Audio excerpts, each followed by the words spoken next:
Hey everybody, here we are at the beginning of April, which appears to be the beginning of the fair season for us.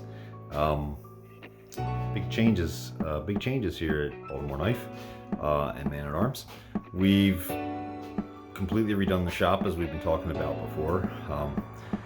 I'm now standing in what was my garage, which was our machine shop, which if you remember looking at the machines, it was just absolutely packed with equipment where you could barely even walk through. It's now all of our sanders. I'll give you a quick eyeball. So all the sanders around the room. Well, we've set up 8 all in one location. I had 9 in here initially, but it was a little too tight, and both myself, I agreed with the guys that it was a little too much, it was a little too tight. So we backed that off. And we've got everything situated. Our buffing stuff, which was all out in the forge area, actually, we've brought into the same room with the sanders. You have to make sure you blow them off because the metallic particles will settle on some of the buffing stuff and they can scratch things. So you know we blow them off, or if it's a critical thing, if we're casting bronze and we're polishing bronze, we'll actually keep those buffing wheels separate so that they can be kept clean and then used at another point. I'm stepping down here, so I have to look down to make sure I don't fall. So I'm down into the main room where the sanders were before, and I'll give you a quick look around it. Very different toolboxes. That's the 4-axis CNC mill. If you remember us doing Katniss bow, that was all carved on that. Quite a few other things. The Gorton mill that we normally do our work on, we swapped out for another one of essentially the same model, although a little earlier. I haven't looked at the serial number, but I think this is probably late 30s to early 40s. The old South Bend lathe that we love so much found a new home with our friend Jacob Selmer. It's just too long for the amount of space because there's now 2 lathes in this room, so we wanted to make sure that we had a little bit more room. So we've replaced it with a 15-inch LeBond, which is a very, very nice machine. The Novacon CNC machine that we've done a lot of stuff over the last couple of years. You've seen the horizontal mill that's in the back corner is a identical model Seijo horizontal that we replaced the one that was here previously, just because it had some damage, and we had that other one in storage, so it was just kind of sitting. So what happened there in that corner, that was where you've seen our plasma table. So the plasma table's moved out to the forge, so it's a pretty different situation. That corner where you see the short belts, that's the smaller sander that you see us do some of the finer work, like anytime that you saw, you know, us carving small parts or making fancy wood handles, typically was on that. There's actually a wood shop area in the back that's being set up, that's a whole other sanding setup, so a little different, but that's one that we set. You know, the welding room is through the curtains behind that. And that'll actually remain the same. That's the one place in the whole shop that's basically the same. So there was a shelf and a screw press where the red toolbox is. You can see we've got racks and racks of swords everywhere. Sharpening machine for sharpening cutters for the milling machines.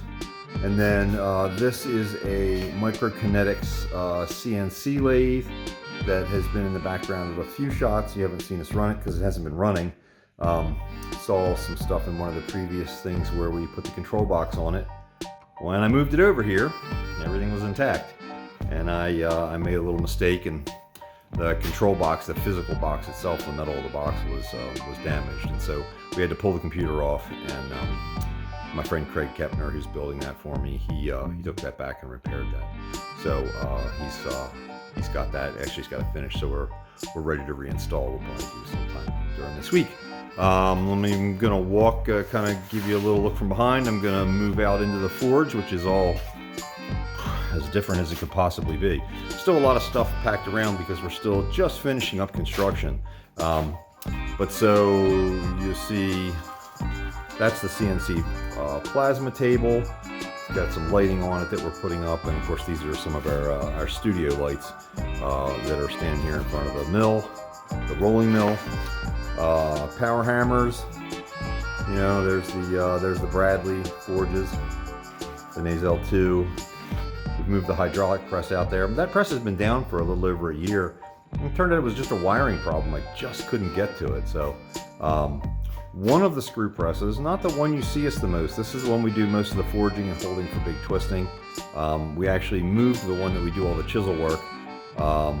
It's going to go into a different position completely just because it's easier. The big Nasal 4B you see in the back, the ironwork. You know, we've kept the charcoal forge. Right now I have the forklift parked inside, which is pretty amazing to even have enough room to do that. So one of the things that's really happening is that Renfaires are reopening. So this coming weekend we'll be opening at the Scarborough Renaissance Festival outside of Dallas in Waxahachie.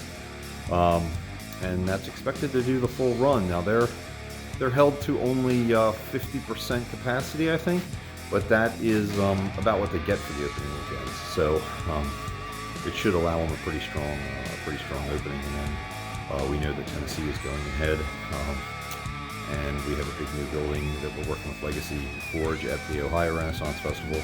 So we're back into the swing of things. This will be the first big week of shipping, and we'll see how it goes. I think the shows are going to do very well as long as COVID doesn't reach out and smack us. So hopefully everybody stays healthy, and we look forward to seeing you guys and shipping stuff out and hearing the excitement from the new swords and stuff. And we'll talk to you as soon as we can. All right, thank you.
Click the logo to subscribe, or click one of the videos to see more here on the Baltimore Knife and Sword channel, or go to Almy and watch Man at Arms.